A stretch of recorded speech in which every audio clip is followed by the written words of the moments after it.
haven't appreciated you. Okay, well, I've heard what you said, and I'm giving you a scenario. You got a girl who's competing in 2 weeks, going to a competition overseas. You know, she's been picked to represent the country, and she's under a lot of pressure. She has to look good.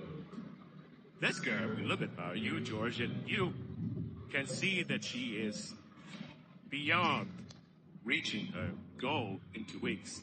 It's almost impossible. And there is no way around it but to get her on stage in that shape. So you have 2 weeks. She's fat, or not fat. She's got fat. Okay, she's got water. She's not in shape. If you've got 2 weeks and you're a magicianess, you're a trainer, you have to go. So you want to tell me now, should she do cardio? Should she not do cardio? Should you kill her on 2 hours cardio a day? Or should she just do the 20 minutes? Or, you know, should she also continue eating a lot of carbs all the way through or not? Well, first of all, that girl, she would not be working with me. She would not be my client. Because if she was my client, she won't be freaking 2 weeks out and ready to represent her country. I'm going to be honest with you. And I know a lot of people, they tell me the same things. And there is no way she's going to look good. I don't care how much cardio she's going to do or whatever. If she have only 2 weeks and she's behind, but this is what you need to do. If you're not ready 2 weeks before the show, don't bother doing the show. You know, it's not your trainer's fault because I'm not going to hold everybody's hand. You know, this is what different between champion and chumps. You know what I mean? The champion will call me. You know, I think he was in England and he said, hey, George, man, you know, I went to that restaurant. They don't have, you know, salmon. Can I have the steak? I'm like, yeah, man, you're wasting $10 on the phone call. It's okay. Have the steak. But this is why he looked the way he looked. You understand what I'm saying? So, you know, back to your question, you know, honestly, I know she put you under a lot of pressure and yeah, she probably need to do hours of cardio and stuff. But if I was you, I'll consider working with people like this. You know what I mean? Makes sense, you guys? How do we jumpers?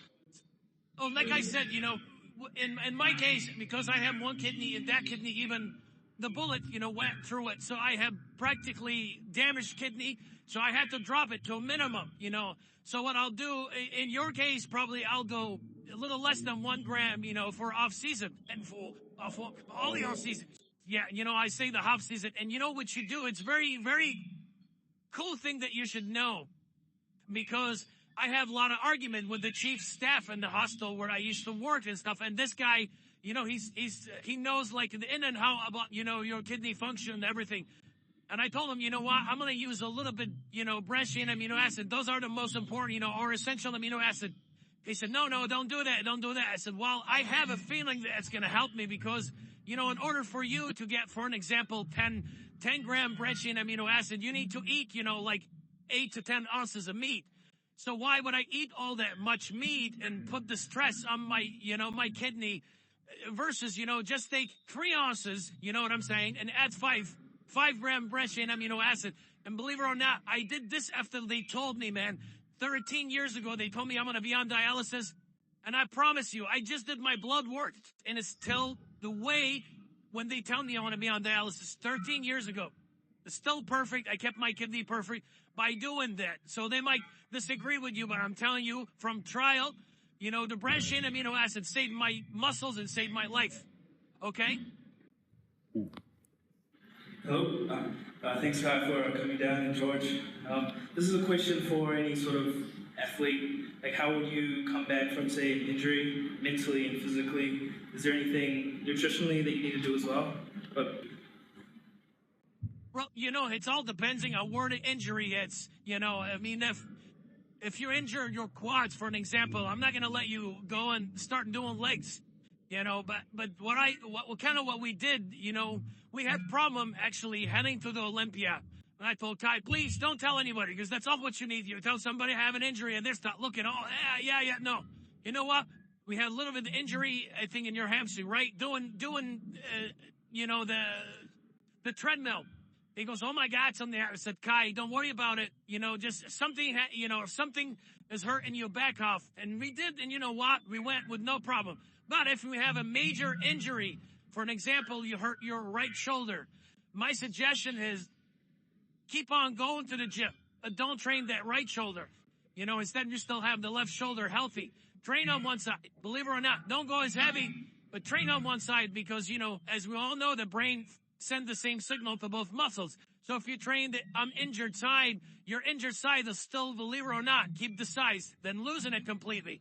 And the main, it's actually more important to be on point for your diet when you have injury because as we all know, food it's the main thing for bodybuilding or for anybody, as a human to get better. So yeah, you would need to keep an eye perfectly on your diet. This is the time that you should actually watch it even more, but make sure you're getting the right vitamin, the right nutrient and everything so you can heal and rehab faster. Okay? But anyway, I was going to a different country and he was going to friends to guest pose. After I said, let's try the lightweight, higher rep and stuff. And then a week later, I'm talking to him. He goes, man, what'd you do to me? I can't even walk to guest pose. I'm like, but that's when we found out that this is what really triggers his muscle, and he improved so much, says his glutes and everything, the hamstring. I mean, just to take him even better and better. So what I'm trying to tell you basically is very hard to tell you how many sets and how many reps and stuff because what works for me doesn't work for him. What works for him doesn't work for you. When you're reading the magazine, I remember Mo, people, telling me, oh my God, you have unbelievable arms. He said he do 30 sets on the holy shit. He said, okay, well, you do it. You have no arms because, you'll overtrain him so quick because I used to doing 8 sets for my arm, for an example. So that's why it's hard to answer this question. What you need to do is listen to your body, not to your trainer that tells you, your trainer, if he's smart, he will sit down and absorb and write down and see what really works for you. From you telling him, man, I'm really sore.